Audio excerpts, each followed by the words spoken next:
Сайн байна уу? Өнөөдрийн дугаартай тавтай морир. Өнөөдөр бид хүний амьдралын хамгийн нууцлаг бөгөөд магадгүй хамгийн маргаантай сэдвүүдийн нэгийг хөндөх болно. Бид яагаад ийм байгаа юм бэ? Та яагаад зарим зүйл төрөлхийн авьяастай? Харин зарим зүйл дээр хичнээн хичээгэж урагшилдаггүй вэ? Бидний зан чанар, амжилт, бүр сэтгэл готролд өртөх магадлал маань хаанаас ихтэй вэ? Зэрэг асуултуудад хүний удамшлын генетик талаас нь судалж хариултыг олох болно. Ингээд ихэм сонсогчдаа энэхүү сонирхолтой сэдвт анхаарлаа хандуулаарай. 1. Бид өөрсдийгөө бүтээдэггүй, эсвэл бүтээгдсэн байдгүй. Төсөөлөд үзтээ. Та 30 насны босхийг алхаж яваа. Карьерийнхаа орбилд хүрэх гэж хичээж буй нэгэн. Та өглөө бүр 5 цагт босож, хувийн зохион байгуулалтын талаарх бүхэл бестселлер номыг уншиж, амжилтанд хүрсэн хүмүүсийн дадлыг нэг бүшлэн хуулбарлахыг хичээдэг. Гэвч нэг л зүйл болохгүй байна. Таны нэг найз бий. Тэр танаас бага ажилдаг, магадгүй танаас бага уншдаг. Гэхдээ л түүнд бүх зүйл аяндаа бүтээд байх шиг санагдана.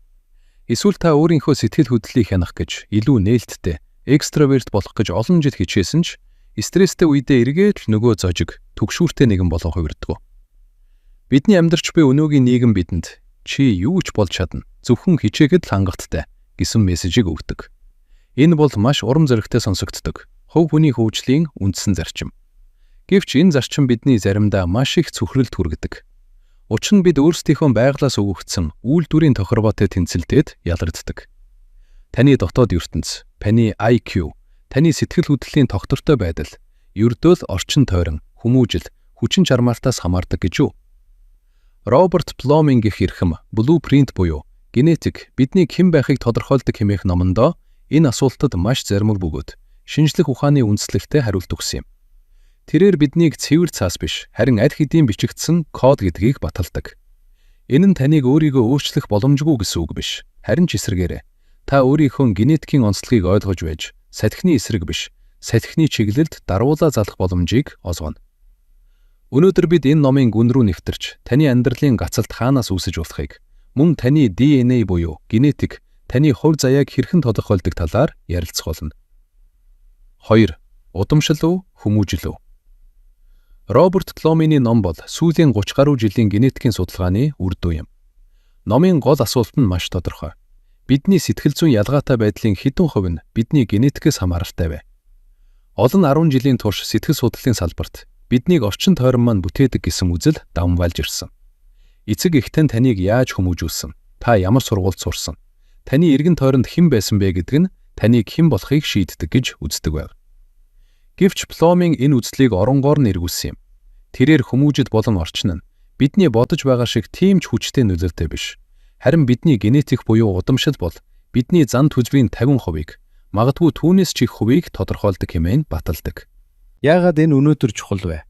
Учир нь бид өөрсдийгөө болон бусдыг шүүхтээ үргэлж хүчин чармаалтыг нэгдүгээрт тавьдаг. Хэрэв хүүхдтэй сургуульдаа муу байвал бид тэр хангалттай хичээхгүй байна.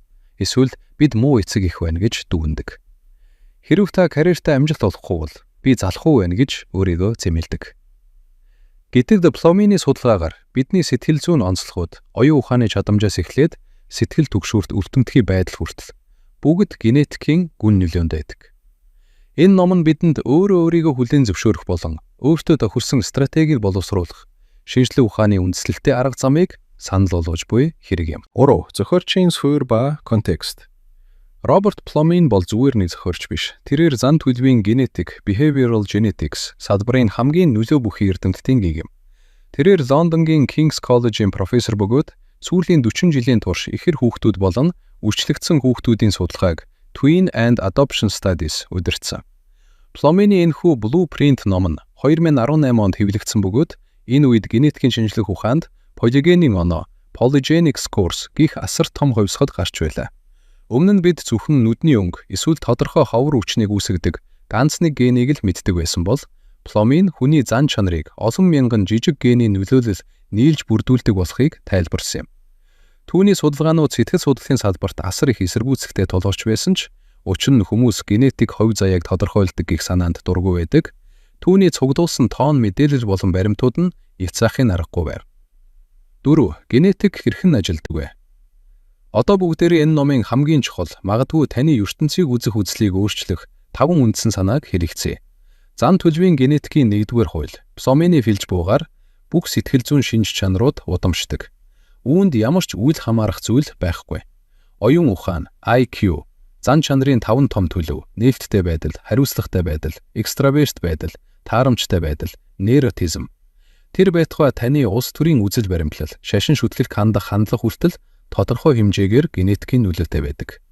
Судалгаагаар эдгээр шинж чанаруудын 30-50% нь шууд удамшлын генээс хамаардаг болох нь тогтоогдсон. Энэ нь юу гэсэн үг вэ гэхээр таны бие гэж нэрлэж буй зүйлийн тал нь таныг төлөхөд л програмчлагдсан байсан гэсэн үг. Орчны нөлөө нь санамсаргүй байдаг. Энэ бол хамгийн цочирдмоор дүгнэлт. Пломын shared environment буюу нэг гэрт үсэх, нэг эцэг ихээр хүмүүжих зэрэг бондын орчин нь хүүхдүүдийн зан чанарт бараг нөлөөлдөггүй гэж үздэг. Нэг гэрт үссэн ах トゥ ус яагаад тийм өөр байдаг вэ? Учир нь тэд ижил орчинд байгаа мэт боловч тэдний удамшлын ген нь тэр орчныг өөрөөр мэдрэхэд хүргэдэг. Эцэг эхийн хүмүүжил таныг хэн болоход тийм ч их нөлөө үзүүлдэггүй. Харин таны генетик таны эцэг эхийг тантай хэрхэн харьцахад нөлөөлдөг. Үүнийг генотип орчны хамаарал гэж нэрлэдэг. Орчин бол удамшлын генийн бусгал. Бид орчноо сонгохдоо өөрийнхөө дагуу сонголт хийдэг. Хэрэв хүүхэд төрөлхийн унших дуртай, удамшлын генетикийн онцлогтой бол тэрээр ном хайж эхэлнэ. Номын санд очиж уншдаг найзуудтай болно. Эцэст нь тэрээр маш их мэдлэгтэй болоход бид тэр их уншдаг орчинд байсан болохоор ухаантай болж вэж дүүндэг. Гэтэл үнэндээ түүний ген нь тэр орчныг бүтээхэд хүргэсэн байдаг. Таны өнөөдрийн байгаа байдал, таны хүрээлэл, таны сонирхол бол таны дотоод удамшлын генийн гадаад ертөнцид үзүүлж буй тусгал юм. Нас ахих тусам генетикийн нөлөө нэмэгддэг. Энэ бол маш сонирхолтой механизм. Хүүхэд байхад эцэг их, сургууль бидний хүчээр тодорхой хэв маягт оруулдаг тул генийн нөлөө бага мэдрэгддэг. Гэвч бид бие дааж өөрсдийн сонголтоо хийх насанд хүрэхэд бид өөрийн генетикийн онцлогт илүү ойрхон, эсвэл түүнд нийцэх амьдрал руу тэмүүлж эхэлдэг. Жишээ нь IQ-ийн удамшир чадвар бага наснд 20 орчим хувь байдаг бол насанд хүрэхэд 80% болж өсдөг. Өөрөөр хэлбэл нас ахих тусмаа илүү өөрийнхөө буюу өөрийн удамшлын генетик шигээ олдог. Полигенийн оноо.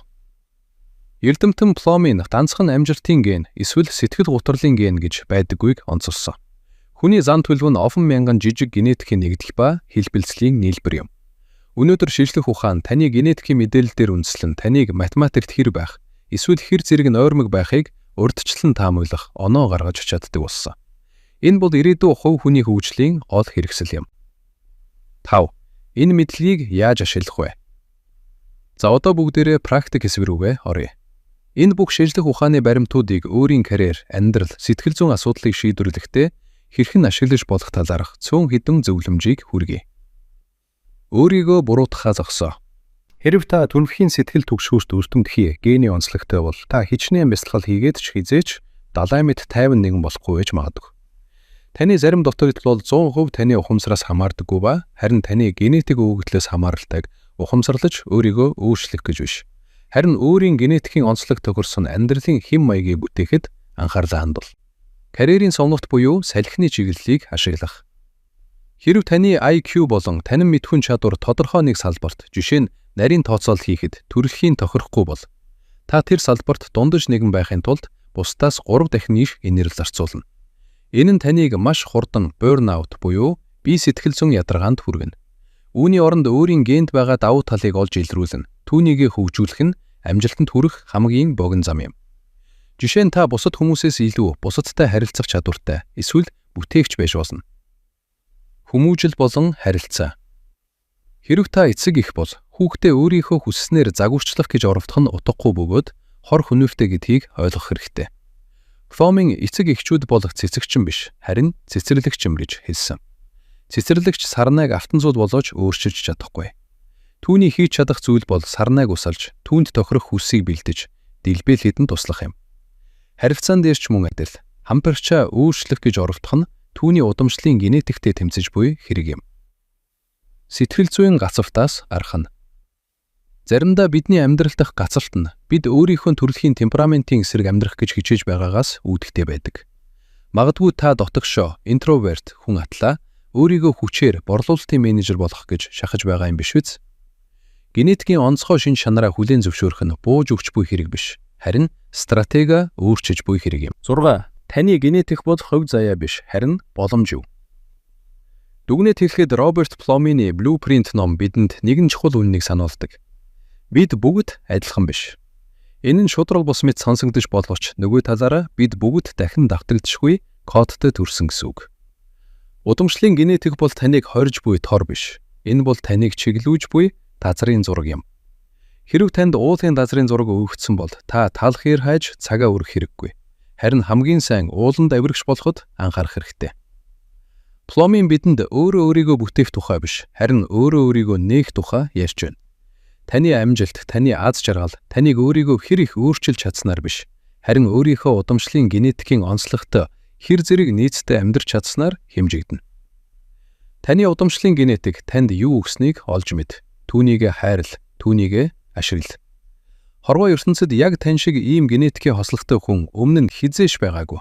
Ирээдүйд ч дахин давтагдахгүй. Тиймээс өөрийнхөө генетикийн онцлогийг хамгийн сайнаар ашиглаж амьдуулаарай. Өнөөдрийн дугаар танд өөрийгөө арай өөр өнцгөөс харахад тусалсан гэж найдаж байна.